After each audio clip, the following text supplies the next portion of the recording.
Hello everyone, my name is Monica B. Lopez, one of the reporter of Group 12, and today we're going to discuss about LGBT psychology. So sa topic na ito, bibigyan natin ng tuon ang about sa LGBTQ plus or LGBT psychology. Ito ay about sa mga part or bahagi ng LGBTQ society. So, labels can empower or discriminate depending on how they use. So, we have different labels in the society. These labels are define who we are and what are we in the society. So, kasama dito yung mga LGBTQ+, person with disabilities, and other individuals of or group of people within the society. We have here important terms. First, the LGBT means lesbian, gay, bisexual, transgender. Second, lesbian, women attracted to women. Third, gay, men attracted to men. And bisexual means attracted to both men and women. Transgender means gender identity differs from sex assigned at birth. So, isa-isahin natin tong important terms sa ating topic. Una, the LGBT.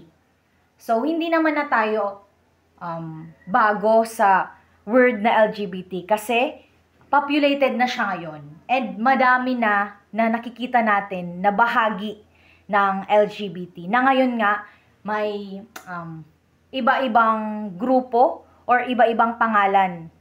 The LGBTQ+, A, and so on. And we have the lesbian, the gay, bisexual, and transgender. So, familiar naman na tayo sa LGBTQ+. So, next natin is the lesbian. So, yung lesbian means yung babae is naa-attract sa kapwa niya babae. Kapag we are attracted as a woman, kapag attracted ako sa kapwa ko babae, matatawag na ako na lesbian. So, sunod gay. Gay naman is from boy attracted to other men. So, men to men ang attraction pag sinabi nating gay. So, bisexual naman is both attracted to men and women. Ako, as a women, maaaring ma-attract ako sa babae or ma-attract ako sa lalaki. Tinatawag siyang bisexual.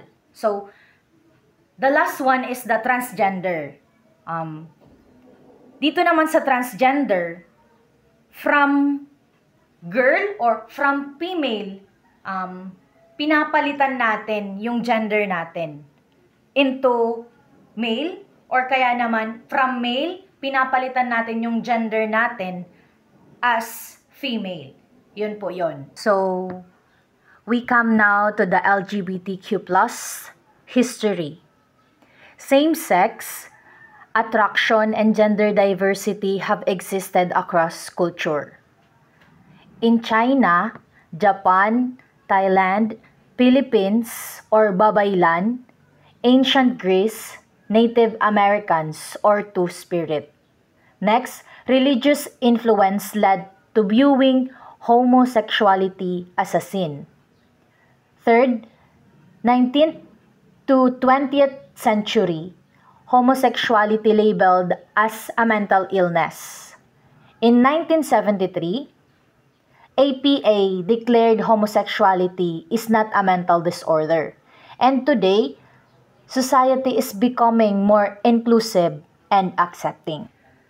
So, same-sex attraction have existed across cultures. So, in China, meron tayong tinatawag na same-sex relationship. Same-sex means men to men, women to women. So, in Japan, we have shodo or nan-shoku. Ito naman yung same-sex attraction, tinatawag na shodo and nan-shoku. Sa Thailand naman, tinatawag na katway or katway. In the Philippines naman, tinatawag silang babaylan. Babaylan means men live as women. Yung lalaki, namumuhay bilang babae. So, in ancient Greece naman, yung mga matandang lalaki is naa-attract into the younger men. Tinatawag itong pederasty in ancient Greece. So, in Native American culture naman, honored siya as two-spirited or two-spirit people. So, in religious influence naman, sinasabi nila that homosexuality is a sin, isang kasalanan na minsan binibigyan nila ng harsh punishment ang isang individual or group of people na bahagi ng homosexuality. So, sunod naman po is the 19th to 20th century na sinasabing mental illness o isang sakit na ng mga bahagi ng homosexuality. So, next, 1973, according to the American Psychiatric Association, homosexuality is not a sick. Hindi siya sakit, but it is the natural variation of human behavior. Natural siya. Natural sa isang tao na makaramdam or maging bahagi ng homosexuality society. So, lastly, in today's, nowadays, LGBTQ are more accepting and they give respect, they show respect to them. So, dumako naman tayo sa LGBTQIA+ terms and gender concept. So, added identities for inclusivity. First, the queer, intersex, asexual, allies, and plus. Gender-related concept. We have here 6 gender-related concepts. First, the gender identity means how you feel inside. Second, gender expression means how you show your gender. Third, sexual orientation means who you're attracted to. Fourth, cisgender means identity matches sex at birth. Fifth, non-binary means not strictly male or female. Sixth, androgynous means ambiguous or blended gender expression. So, sa queer naman po, it means in all gender or all gender identities sa lahat ng kasarian. And next naman po is the intersex, that means sex, genital, or chromosome. Di ba po may hindi naman lahat, parang 1% sa individual ang may ganitong uri na we have the ari ng lalaki and may kasama na siyang pinagsamang ari ng babae at ari ng lalaki. Tinatawag natin siyang intersex. Asexual naman po is do not feel sexually attracted to anyone. Pero, it doesn't mean na hindi sila nag-engage ng romantic or sexual relationship to other people. So, next we have allies. It means that these are the straight or heterosexual people. Ito yung mga normal people like girl and boy. So, we have the last one, the plus, that represent all sexualities. Lahat ng kasarian ng tao. So, we come now to the gender-related concern. First, we have the gender identity. Gender identity means how we feel inside. Ano ba yung nararamdaman natin? How we think of ourselves, how we feel, kung ano tayo, and kung sino tayo.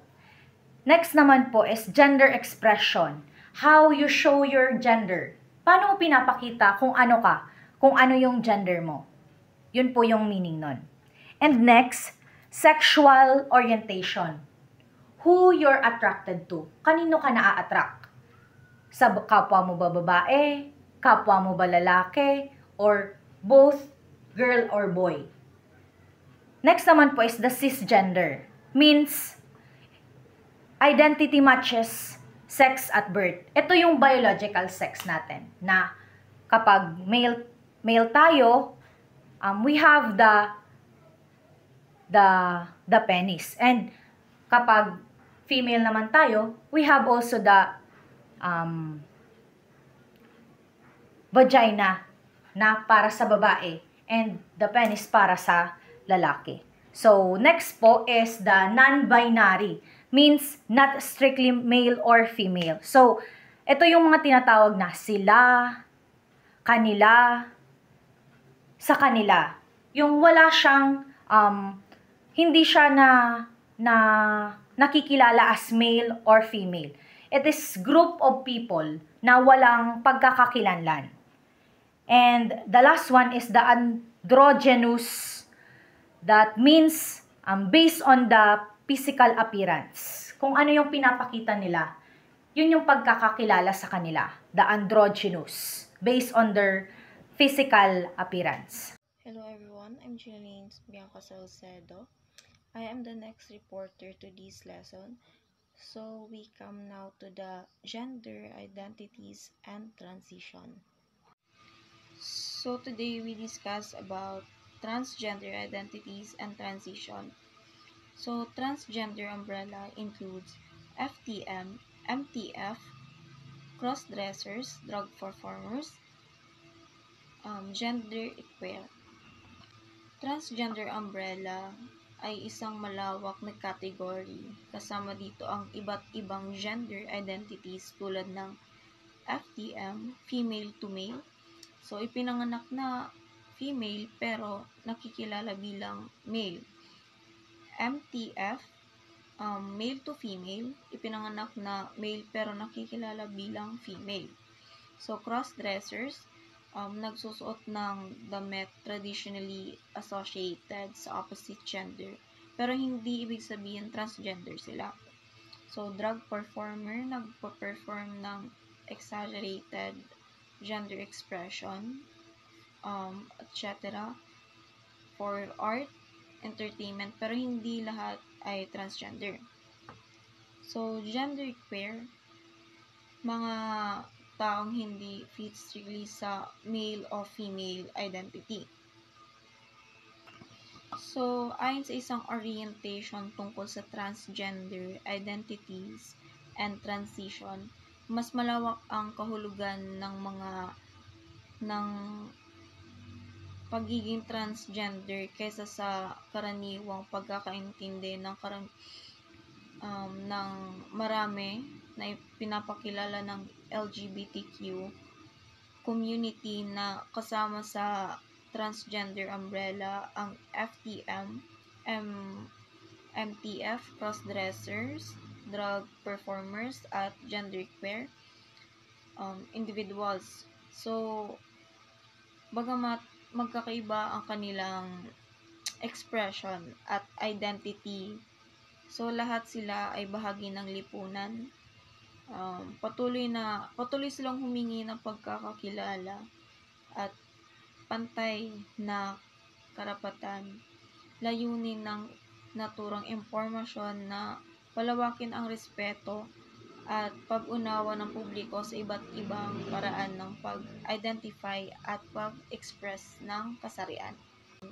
Next transitioning may include first, social changes, names, pronouns, clothing. Next, medical health, hormone surgeries.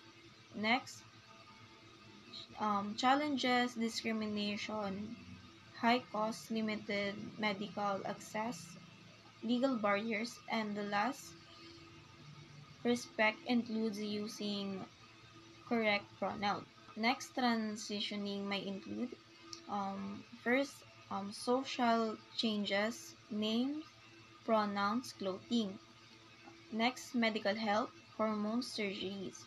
Next, challenges, discrimination, high cost, limited medical access, legal barriers, and the last, respect includes using correct pronouns.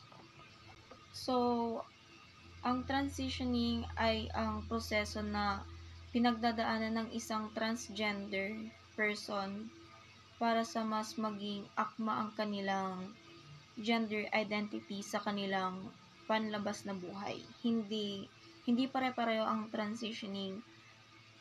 So, iba-iba ang needs ng bawat tao. Ayun nga, meron tayo ditong 4 na main parts. First, social changes. Ito yung pagbabago ng pangalan, pronouns, at pananamit para mas tumugma sa gender identity nila.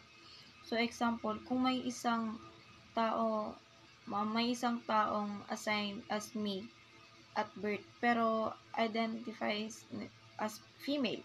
So, maaari siyang gumamit ng she, her pronouns at magsuot ng damit na mas comfortable siyang gamitin bilang babae. So, sunod, medical health. So, kasama dito ang pagkuha ng hormones o pag-undergo ng surgeries. So, hindi required ito sa lahat. Pero, para sa iba, mas malaking tulong sa kanilang transition. So, example, isang trans man, FTM, ang maaaring mag-undergo ng testosterone therapy para magkaroon siya ng deeper voice at more masculine features. So, pangatlo, challenges, maaaring humarap sa difficulties tulad ng discrimination. So, hindi naman na yan bago sa atin. Ang discrimination. So, mataas na gastos ng medical procedures, kulang sa access sa mental health, at mga legal barriers tulad ng pagpapachange ng name o gender marker sa IDs. So, example, may mga trans people na nahihirapan kumuha ng trabaho dahil sa gender discrimination o hindi agad pag-approve ng legal name change nila. So, pangapat, respect. So, malaga na to pa rin ang pagrespeto na isang transgender person gamit ang tamang pronouns at pangalan. So, ito ang pinaka-basic na paraan para ipakita ang support at acceptance. So, example, kung sinasabi ng isang estudyante na ang pronouns niya ay they, them, dapat yun ang gamitin ng teacher at classmate sa tuwing tatawagin o babanggitin siya. Conclusion. Labels help people express identity and promote understanding. Next, society language involved to support equality and inclusivity. So, lastly, everyone deserves respect, dignity, and kindness. So, sabi nga sa conclusion na sinasabi dito na ang labels ay tumutulong sa mga tao na may pahayag ang kanilang identity at mas maintindihan ang isa't isa. Idinagdag pa na ang wika ng lipunan ay nagbabago upang suportahan ang equality at inclusivity. So, sa huli, bagamat na hindi lahat ng tao ay nararapat tratuhin ng may respeto, dignidad, at kabutihan. So, that's all. Thank you po.